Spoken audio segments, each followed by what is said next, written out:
welcome back to In the Can here. We are at Sundance 2011, and of course, it's no secret my favorite part of this whole festival is the documentaries, and I got to see one Sunday night that it really turned me on so much that we grabbed you guys by the collar and brought you in. That's not really how it happened, but I'm really glad you showed up. The film is called Becoming Chaz, and we have directors Fenton Bailey and Randy Barbado. Thanks for joining us. And I was just delighted by this one because I know who Chastity Bono, now Chaz Bono, is. I mean, we all do, anybody in our generation. But other than that, I really didn't know much about his story. And so it was one of those films that I walked into just with an open mind. I'm going to be told a story, I'm going to sit back, and I'm just going to enjoy this. And I was absolutely delighted by the storytelling. And the reason being is this. I mean, you know, it's a story that has many different dynamics to it. There's the issue of fair play and civil rights and everybody being treated the way they should be, regardless of gender, choice in life, that kind of thing.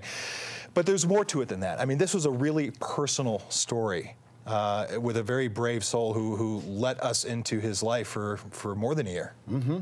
Yeah, we spent almost 2 years making the film, and you know, it's actually a love story disguised as a story about transitioning one's sex. And so, you know, that was kind of the hook. But once we started filming, there are all these other aspects of the story that sort of revealed themselves to us. And I think that's why people seem to be, well, at least Sunday night, that's the first time anyone's seen it, but people, I think, people seem to be surprised by the film. Yeah, no, and we were talking about this right before we came on too, that, you know, good documentarians are always a little surprised at what they end up with as well. And that love story aspect, of course, Chaz's partner, Jenny, I mean, you really invaded their lives.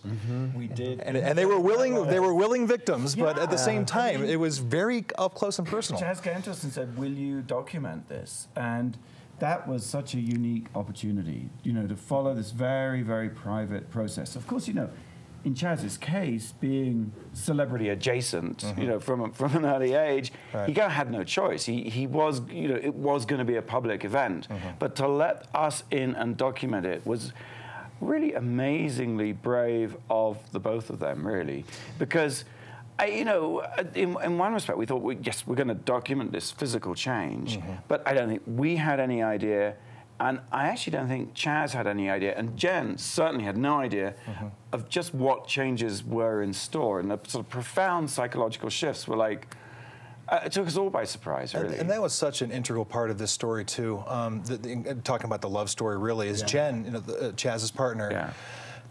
She was so eloquent in the way she spoke and explained her feelings. I fell in love with Chaz Bono, who I knew who this person was deep down inside, but all of a sudden the literal physical makeup of this person that she was in love with was changing before her eyes. Yeah. And you talked a lot about the effects of the manliness as it started to show itself in very real and sometimes disturbing ways, at least for the relationship. Yeah, I mean, here was a relationship that started out as a lesbian relationship at the beginning of the film and ends up, not only ends up as a heterosexual relationship at the end, but a kind of Lucy and Ricky heterosexual relationship, because they have an incredibly relatable relationship. And I think that's one of the things that surprises most people, is that you go in expecting to see a film that might be a freak show, but actually it's a film about a guy that you could imagine hanging out with, watching the Super Bowl, and you know, and his wife kind of setting out the fruit. I mean, that's so stereotypical, but there is something. He is a guy's guy. He's a guy's guy. You know, Joe Sixpack, or you know. But he always has doesn't drink. But that was such a great. He's more macho than we are. It really is, and even just and he did such a great job. I mean, because you know, for those, you know, for the two people who have lived on the moon and don't know who Chastity Bono, Chaz Bono is,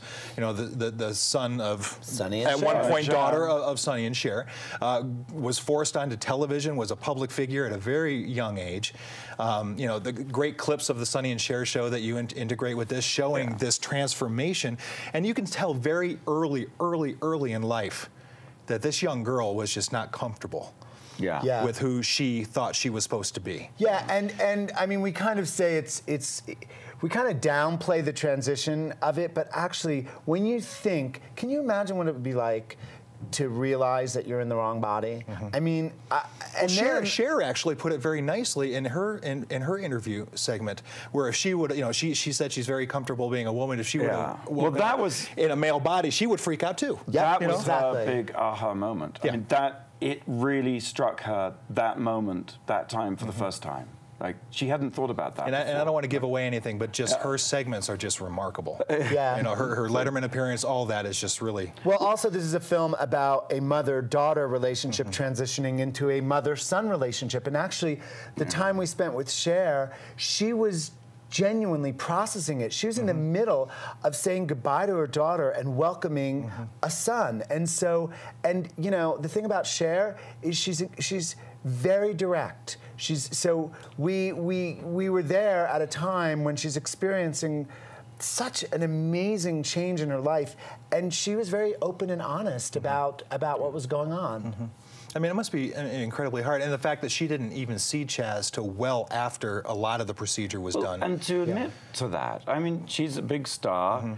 And to open yourself up and reveal that, you know, it's not necessarily the most flattering thing. You would, you know, that's what I loved about her. Just here it is directly, you know, completely transparent, kind of like Chaz. Actually, I mean, you see a lot of similarities. They're more similar, yeah. more similar than dissimilar. I know that must seem weird to say, but well, okay, so you know, it took what, 2 years from start to finish? I mean, from pre-production to when you actually said goodbye. I think your last scene was right at the the like movie last premiere week. of Burlesque. Right? Yeah. Are you done? You got what you needed. Boom, done. Right. yeah. Were you surprised where you ended up? Did you just kind of look at each other and go, "What have we?" I mean, what just happened, or yeah, like because how can you know how that's gonna end up? Yeah, like look, as documentary filmmakers, this is the kind of project you go to bed at night and dream about. Like, well, you dream about it once it's done. Yeah, I guess when you're making it, it's kind of scary because you're like, more the nightmare it's like side of jumping out of a plane without a parachute. But we landed. We did. Yeah, Splat. a few bruises, but no, yeah, we were surprised every step of the turn, and we're fortunate enough to be hundreds of years old that we were able to kind of spend the time. Like, not everyone can spend a couple of years on a film that. But we financed it ourselves. We didn't have a distributor. We didn't have a TV partner on board, and we could do it, you know, in bits and pieces as we were going along, which was rare. That's excellent. Well, and like I said, the love story side of it, I think, organically came out of it just because of the immediacy of the camera and where you were. There was one scene at the very end when you had and I don't know, I'm sure you intended this, but at the very end when you had them sitting side by side, it was that whole kiss me, no, I'm not going to kiss you, they're manipulating us. But you had Chaz in a black shirt against a white background. You had Jen in a white shirt against a black background, a perfect yin-yang of each other, and that just, for me, just brought it all together. Well, I like that. You're the first person who's pointed that out. I can't be the first. But here's the thing. Yeah. We decided to shoot the interviews black and white because it was just sort of plain and stripped down. It wasn't a high art choice. It was like just the most direct way of doing it. And we started off doing Chaz, and then it's like, oh, well, let's do Jen the same way too. And then we were like, late on, we were like, oh, it was why don't we put them together? Yeah. Well, the thing about shooting Chaz in black and white and stripped down with nothing there is that I think everyone who comes to this movie, at least anybody over the age of 30, Chaz Bono, they think of that little girl with the blonde hair. Right. And so, but that isn't Chaz Bono. He doesn't remember that at all. We all remember it. He mentioned that. He didn't have, that was one of the first things in the film. He really didn't have any memories of his childhood. And that's to kind of like tell you that this person that you think you know is not the person you think you know, because this person doesn't even remember what you know them for. Well, and that's the reason why people should see the film, is because we're all going to get to know Chaz again. And Chaz is a delightful man, and it was great to see him at the premiere with Jen, and you can still see that fun interplay between the two. Of course, the film is playing throughout the week. Make sure you get a chance to see it here at the Sundance Film Festival. Fenton Bailey, Randy Barbato, thank you for being here. Thank you. Becoming Chaz, we're going to leave with a clip of the film, and we'll be back after this. We're going to